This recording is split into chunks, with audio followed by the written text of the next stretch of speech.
नमस्कार दोस्तों मित्रों, आज के इस वीडियो में हम पानीपत के मैदान में लड़े गए 3 युद्धों का अध्ययन करेंगे। ये ऐसे युद्ध थे जिन्होंने इतिहास में एक निर्णायक मोड़ लिया था। पानीपत का मैदान वर्तमान में दिल्ली के उत्तर में स्थित हरियाणा राज्य में पानीपत में स्थित है। यह पानीपत का मैदान 3 महत्वपूर्ण युद्धों का साक्षी रहा है।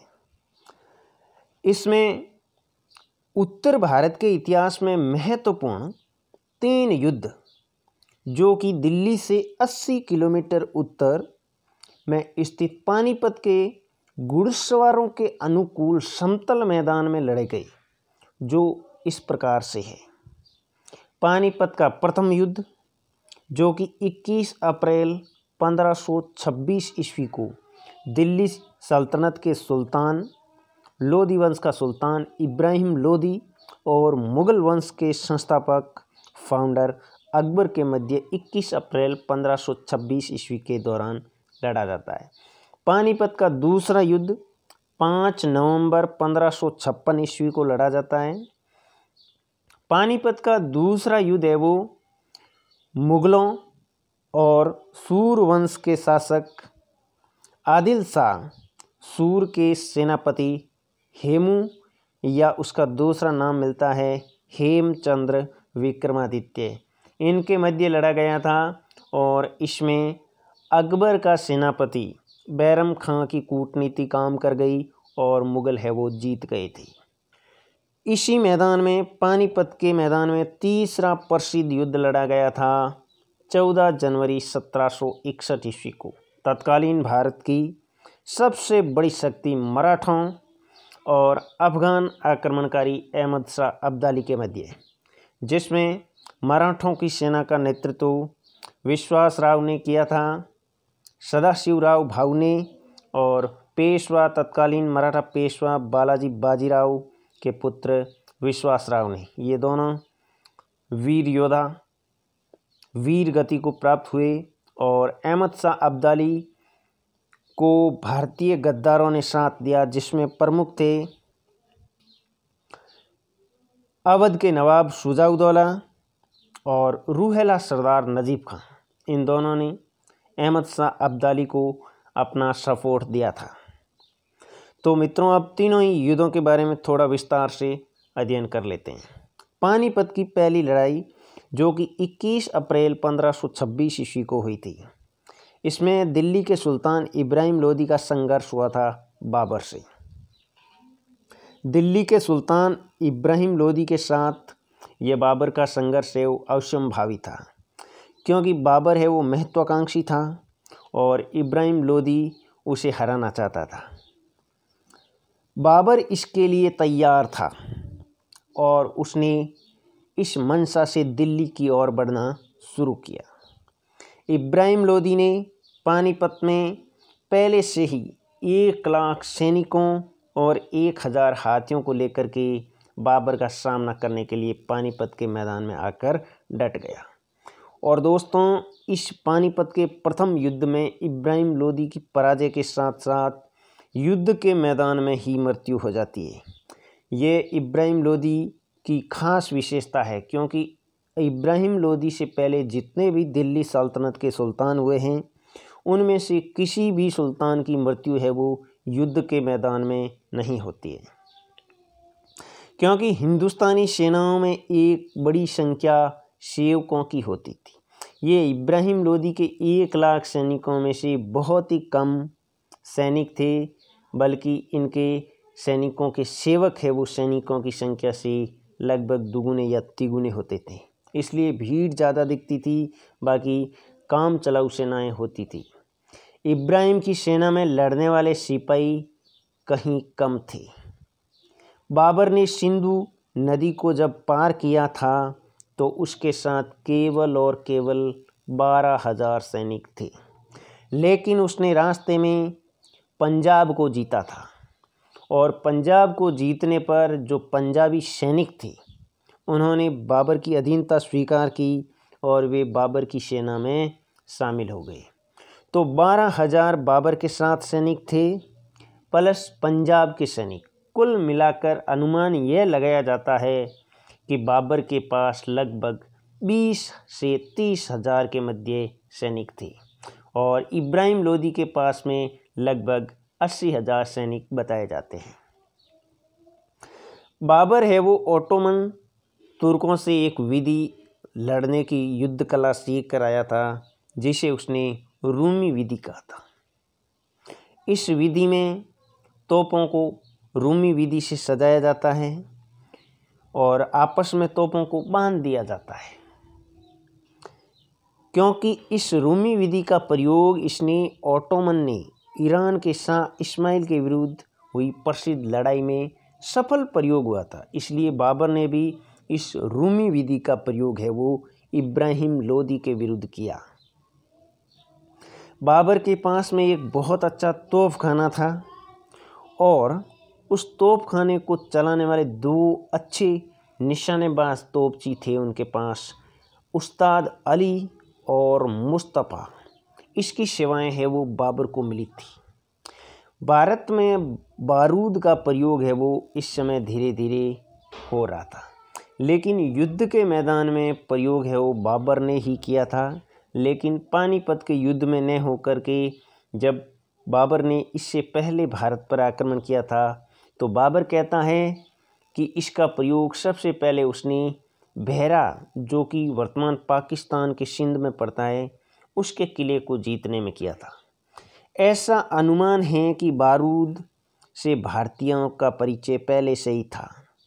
बाबर अपनी आत्मकथा तुजुक-ए-बाबरी में लिखता है कि विजयनगर साम्राज्य का सबसे शक्तिशाली शासक है वो उसके समकालीन कृष्णदेव राय था, जिसका शासनकाल है वो 1509 से 1530 ईस्वी तक माना जाता है। बाबर कहता है कि विजयनगर के लोगों को बारूद का ज्ञान था। पानीपत की दूसरी लड़ाई। इसी हरियाणा के पानीपत के मैदान में दूसरी प्रसिद्ध लड़ाई है वो 1556 ईस्वी में होती है, 5 नवंबर 1556।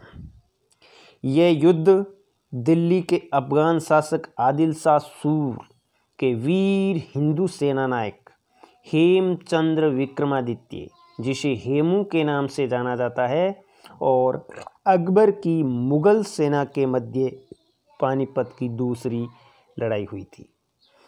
हेमू यह युद्ध मुगल सेनापति बैरम खां की कूटनीतिक चाल से हार गया। हेमू की आंख में लड़ते समय एक तीर लग गया और तीर लगने से हेमू है वो निष्प्राण सा होकर के धरती पर गिर पड़ा और मुगलों ने उसे गिरफ्तार कर लिया और बाद में बैरम खां ने अकबर की आज्ञा पाकर हेमू का कत्ल कर दिया था।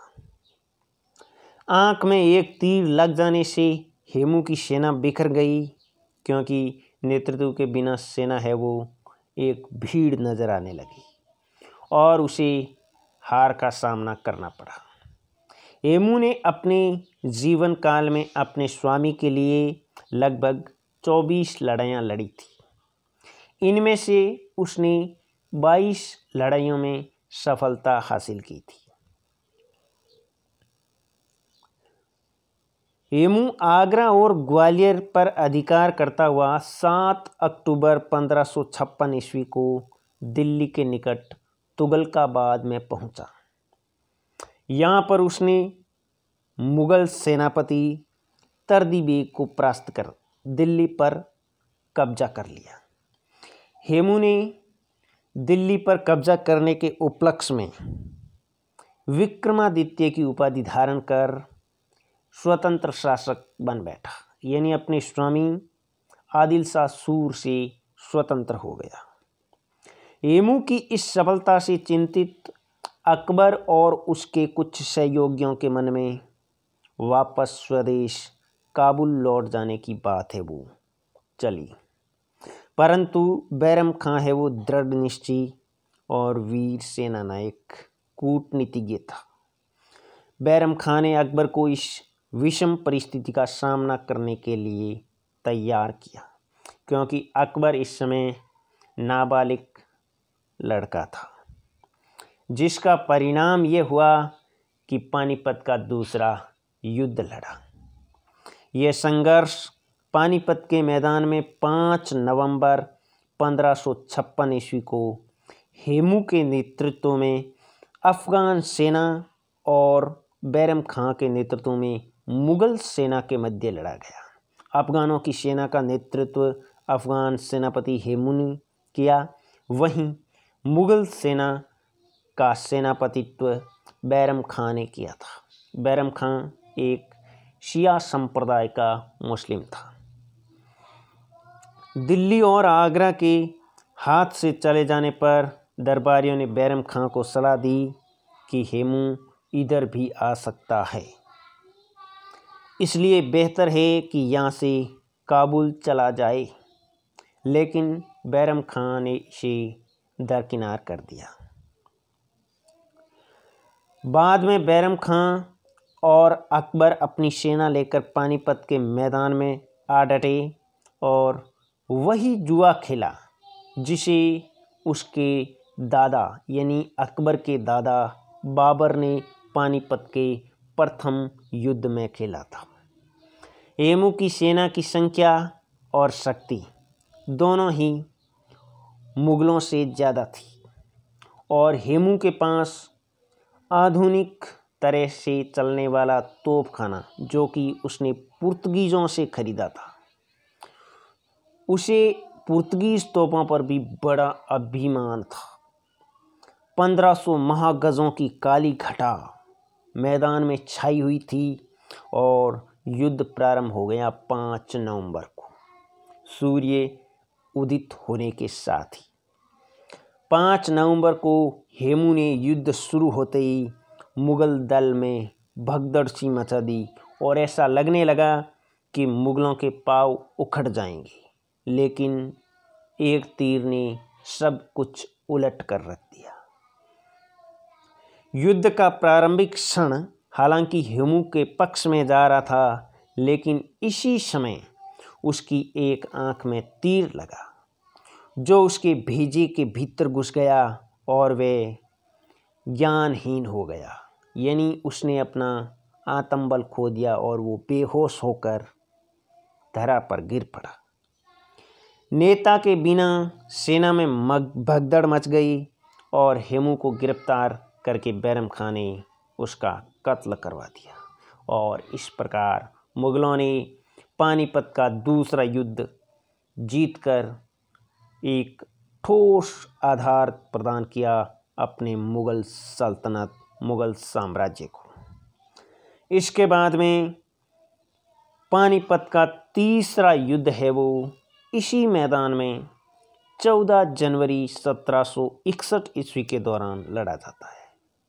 यह लड़ाई अफगान आक्रमणकारी अहमद शाह अब्दाली और मुगल बादशाह शाह आलम द्वितीय के संरक्षक और सहायक मराठों के बीच लड़ी गई। मराठे तत्कालीन भारत की सबसे शक्तिशाली शक्ति थी। इस लड़ाई में मराठा सेनापति सदाशिवराव भाऊ और इनका सहयोग करने वाला तत्कालीन पेशवा बालाजी बाजीराव का नाबालिग लड़का विश्वासराव भाऊ था। इस लड़ाई में मराठा सेनापति सदाशिवराव भाऊ अफगान सेनापति अब्दाली से लड़ाई के दाव पेचों में मात खा गया। हालांकि मराठा फौज बहुत ही शक्तिशाली थी, लेकिन वो खुले मैदान में लड़ने की अभ्यस्त नहीं थी, क्योंकि मराठे है वो जंगलों और पहाड़ों में लड़ने के आदी थे। अवध का नवाब शुजाउद्दौला और रूहेला सरदार नजीब खान ने इस समय अहमद शाह अब्दाली का साथ दिया। अब्दाली ने घमासान युद्ध के बाद मराठा सेनाओं को निर्णयात्मक रूप से पराजित कर दिया। सदाशिवराव भाऊ पेशवा के होनहार तरुण पुत्र विश्वासराव भाऊ और अनेकों मराठा सरदारों ने युद्ध में वीर गति प्राप्त की। इस हार से मराठों की राज्य शक्ति को भारी धक्का लगा, जिसकी क्षतिपूर्ति होना महज एक कल्पना मात्र रह गया था, क्योंकि यह शक्ति वापस मराठों में कभी आ ही नहीं पाई। युद्ध के 6 महीने बाद पेशवा बालाजी बाजीराव का इस सदमे के कारण देहांत हो गया। इस प्रकार मित्रों, हरियाणा राज्य के करनाल की ये पानीपत का मैदान 3 निर्णायक युद्धों का साक्षी रहा है। मित्रों, वीडियो कैसा लगा? वीडियो को लाइक कीजिए, शेयर कीजिए और चैनल को सब्सक्राइब जरूर कीजिएगा। मिलते हैं एक नए वीडियो में, तब तक के लिए जय हिंद, जय भारत।